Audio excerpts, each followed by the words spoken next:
So I've posted a couple of videos recently of this Fujifilm X-T1, and I wanted to show another video on film, that I'm still shooting film, and where I'm at. So this is kind of the current cache of film I have. I've mentioned in some of the videos I was shooting lomography 120. I have 2 rolls of the 100 left. I have 1 roll of this 800 left, and I've shot all 3 rolls of 400. I've now loaded up a roll of Portra 400 in my Bronica RF645.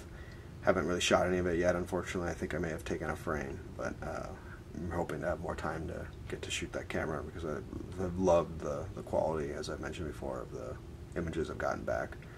I have a mixture of 35mm you see here, a couple Agfa Vista Plus. I got the 400, 200. Currently I have a first roll of this 200 loaded up in this camera here. Mostly been shooting with this TCX, or sorry, these TCXs. I have a couple of them I'm using. This one has some other light meter issues, sort of like the other ones I mentioned, so this will probably be the body that I shoot 200 or 800 film in, and either camera I can use basically any, because this one's light meter or the light meter and the ISO sensitivity has some kind of issue. When you set to 400, the light meter just completely goes out of whack. I don't understand what they did with these, but that aside, so yeah, I'm shooting some of that. Been shooting a lot of this. I've mentioned this in another video. I really like this Kodak Ultramax 400.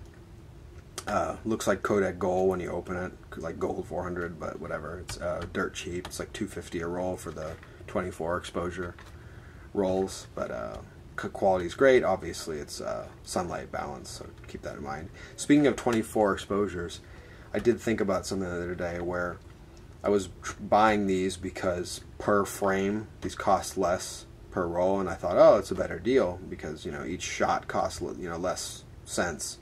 But what I didn't think about is when you go and get these developed, you're going to pay the same, at least because I don't do it myself. I'm going to pay the same to develop the negatives for 24 exposures. And even if I do prints, I use the darkroom down in Southern California, and they actually have a flat $5 fee to do a single set of 4x6 prints. So not only will the development of the negatives cost the same, but even getting prints is the same. And I figured, you know, yeah, I'm saving a few, you know, maybe 50 cents per roll, or well, it's more than that, but you know, you're saving a few cents per frame by going with a 24 exposure roll instead of a 36. But you still end up paying the same for prints and development of negatives, and you might as well get 12 more shots, because it's like, you know, like a third more shots. So I'm getting like 2/3 the photos, both the negatives and prints, for a minimal savings. So I think this will be the last time I order 24 exposure rolls, just because it doesn't make sense. Overall, it seems like it's actually more costly. So I'm glad I bought mostly 36 exposure rolls, because for 35mm I will be sticking with that going forward. Even this roll, I got a roll 36. So yeah, that's the Kodak. Mentioned the Agfa Vista Plus.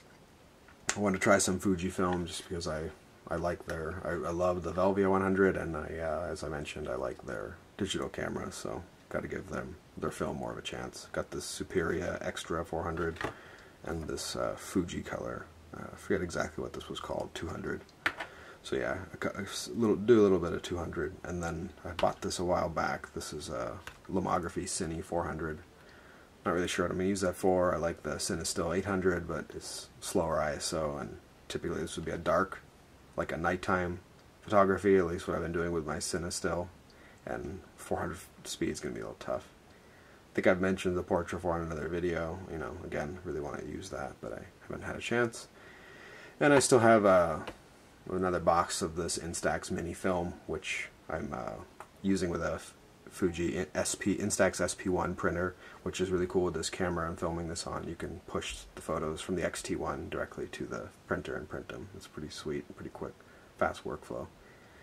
But yeah, that's kind of it right now. This is where I'm at. I need to shoot some more of this before I buy any more film, because I hate kind of stockpiling too much. But I'm really looking forward to this Vista, especially. I haven't shot any of their film before.